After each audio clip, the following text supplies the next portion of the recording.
While the Cubs may not be as good as their 16 team, and they don't have the pitching, I also think that they're, like you were saying about the Dodgers, I think the National League right now is as wide open for a team to take this thing, and for a team like the Cubs, the best competition may be the Brewers. Like, the Mets and Phillies are good, but they're not as good as they've been. Where are you right now on your worry? Because how could you panic about a team that's 19 over or whatever they are? But where are you with your worry about the Cubs winning the division against this red-hot Brewers team? I'm trying to be reasonable, Silvy. I knew, I said to you guys, and you might have been, welcome back, by the way. Thank you. From vacay. You might have been gone. I'm sure I said it to Waddle, like, at least a couple of times the last couple of weeks. The Cubs are doing fine. And the Brewers are they going to be that team this year? I don't want those cheesehead so-and-sos to be that team ever. But they might be.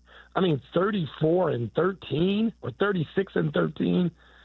That's can they keep that pace? You don't think so. That would make them, like half a season the Mariners of, 2000, whatever that was.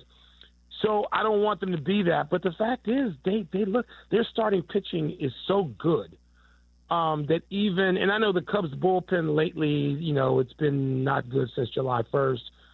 But that's going to happen. Like, every team except the Cubs has had one of these downturns.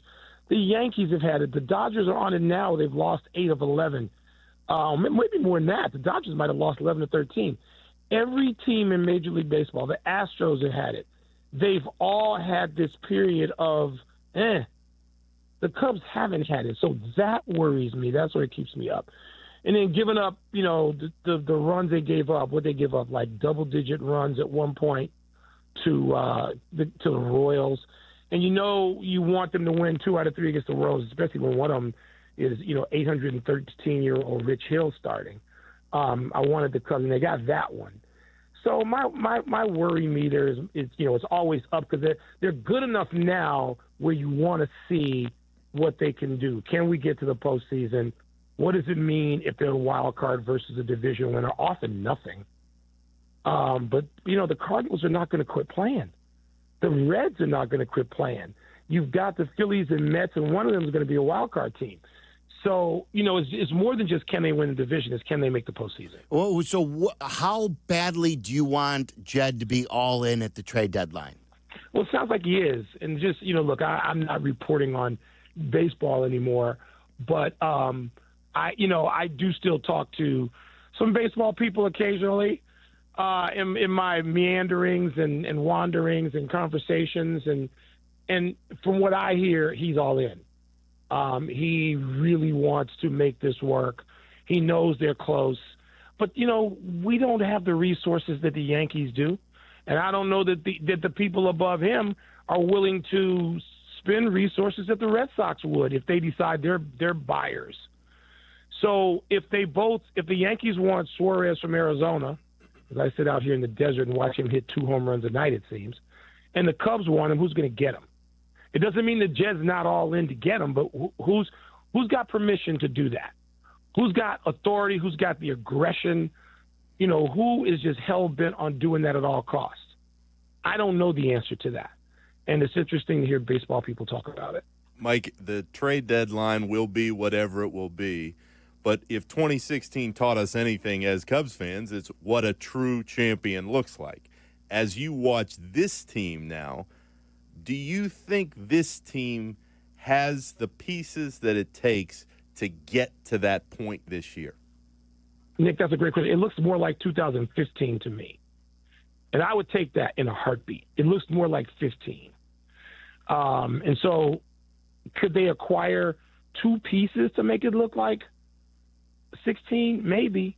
But also you had some circumstances that I don't know. When you look back and you realize, like, even in 15, the month that Schwarber had when he hit like 5 home runs in the postseason, when you realize how great Dexter Fowler was, as a catalyst, as a defensive player, as a leader. I've gotten to know Dexter subsequent to the 2016 season. What a bright, engaging guy that you have to have in your locker room. Like, so much of this is locker room presence. And do guys feel that 1 year in? Do guys feel that 1 year in? And what, can you assemble that? Is it organic? What exactly is it? And can you put that together, or do those pieces have to come together? I think that's different. But man, you look back at 15 and 16, and it's hard for me to separate because you got the growth from 15 to 16. Anthony Rizzo was really the anchor of that team. So who's the anchor of this team? I know Chris Bryant won the MVP. To me, Rizzo was the anchor. He was the common sense.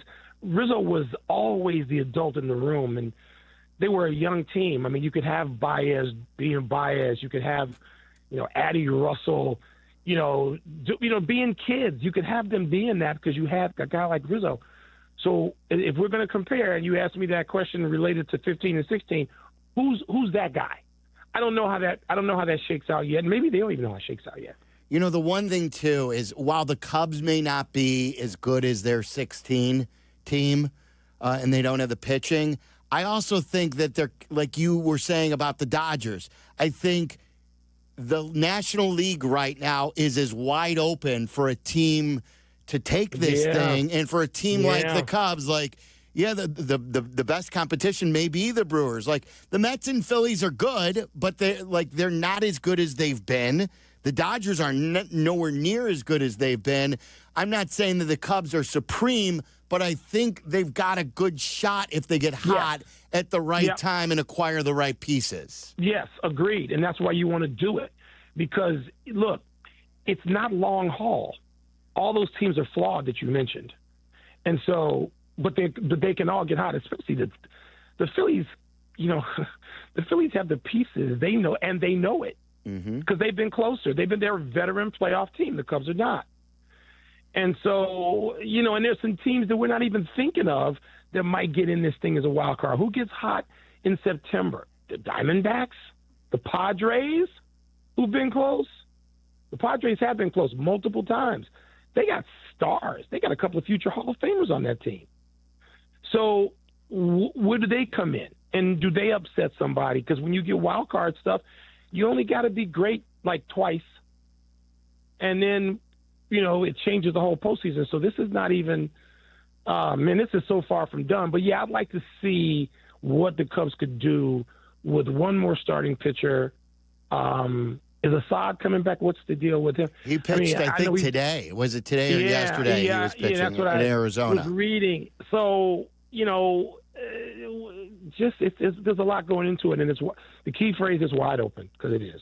Mike, I think the 15 comparison is really, really good, and what I'm thinking of as the three of us have this conversation is the old Draymond quote.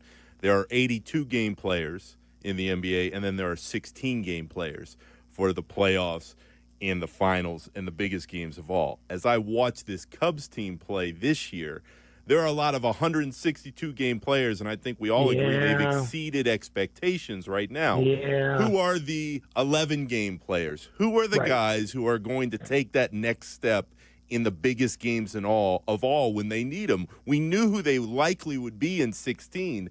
As I look at this team, guys, I see Tucker as being one of those guys. PCA, if he's ready for the moment. And then pitching, it's Shota and Boyd, and then there are a bunch of question marks. Yeah, but if you got two, Shota and Boyd, if Shota and Boyd can be, even if they lose a little bit of it and then bounce back and are ready for late September and October, you got two guys in today's Major League Baseball. You got two starters who can do that if they're on. Two can be. I don't know who else has more than two. Most people don't have two. Does Detroit have two? I mean, as great as Skubal is, do they have two? Now, the thing I don't want to answer is Milwaukee. Yes, Milwaukee they've got three or four. They've got a few. So that's where. And when do you run up against them? And can somebody else take them out? So there's a lot to answer. But that going back to that, do you have a guy with left? That's why I mentioned Rizzo. because Rizzo could be that guy. So if you had somebody who's mercurial or young, even like Javi was so spectacular. You look back at 15 and 16, Javi Baez was really unbelievable. But again, you still need an anchor to that team, and you had one. And really, even while Bryant was becoming, going from a Bryant was rookie of the year in 15, and then goes to MVP. Yeah. And then look, John Lester is an anchor too on anybody's pitching staff. I was going to say Lester. So to me, Rizzo, Lester, and I'm going to have a senior moment. Arrieta was pretty incredible. No Arrieta, but my man from Kansas City, who played utility. Yeah, he won the World Series the previous year. Yeah, Ben Zobrist was so good. Okay, now we're mentioning like 5 dudes. Do the Cubs have that? Now, we only know that in retrospect. Although not really. We knew Zobrist had just come off a World Series in Kansas City. Yes. And we sort of had a sense of, who Rizzo was, and we knew John Lester was when we got him.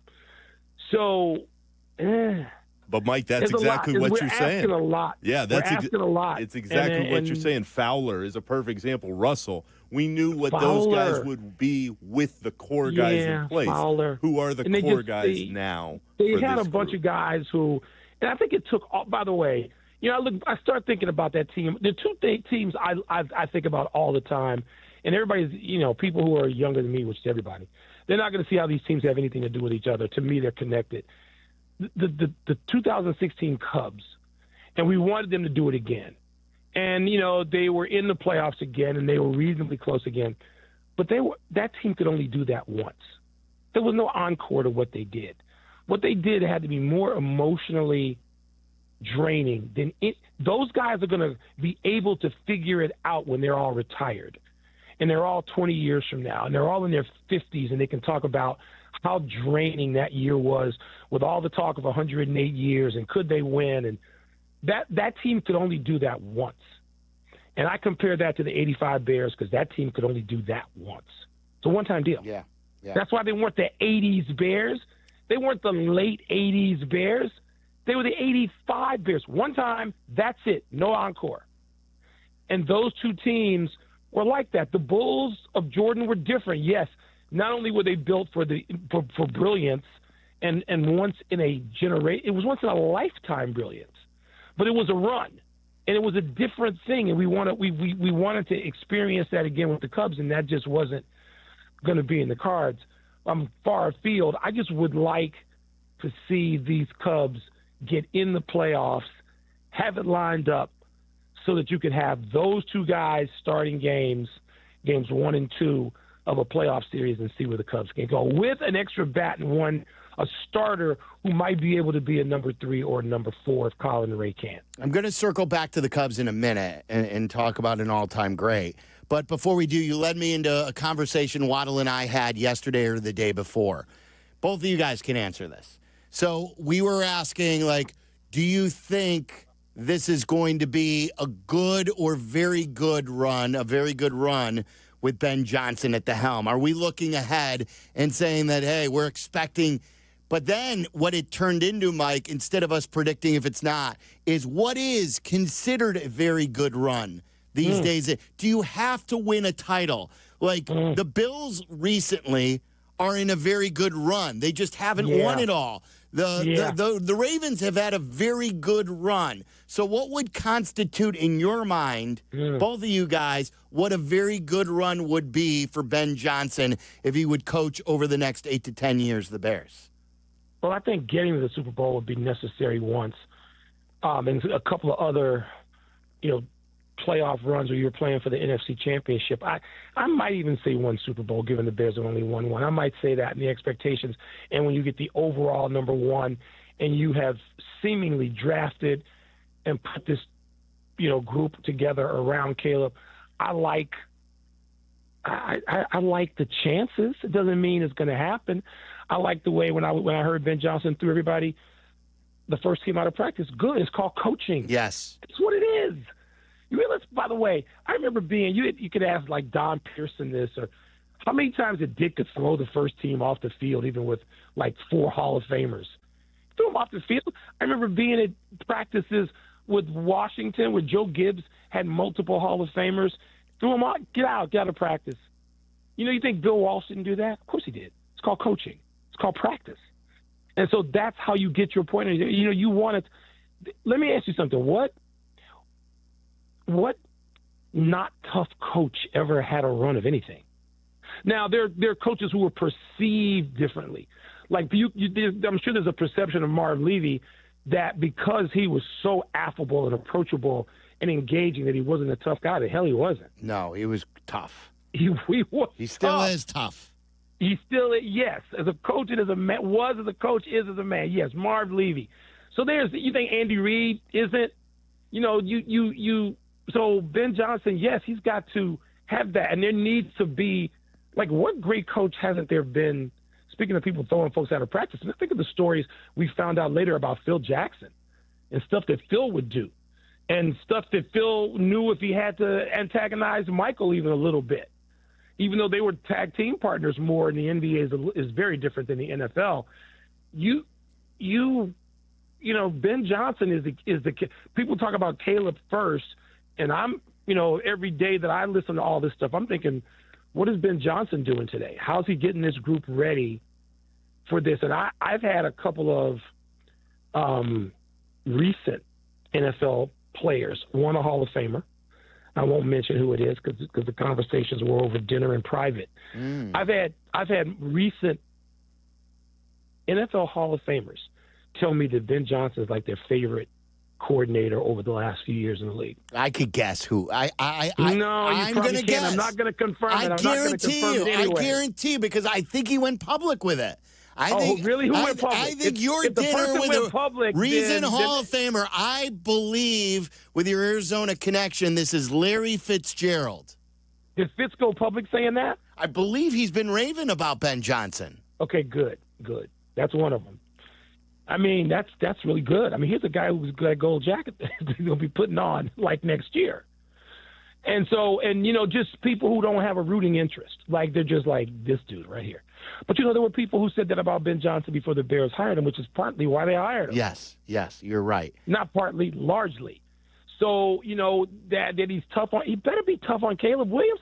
If you listen to, next thing, if you get Steve Young on, ask Steve Young what Bill Walsh was like with him and Joe Montana. Oh yeah, he's talked about it too. I would love to. So I'm hoping that this is a very pertinent question. What kind of run can Ben Johnson have? I hope it's very pertinent. All right.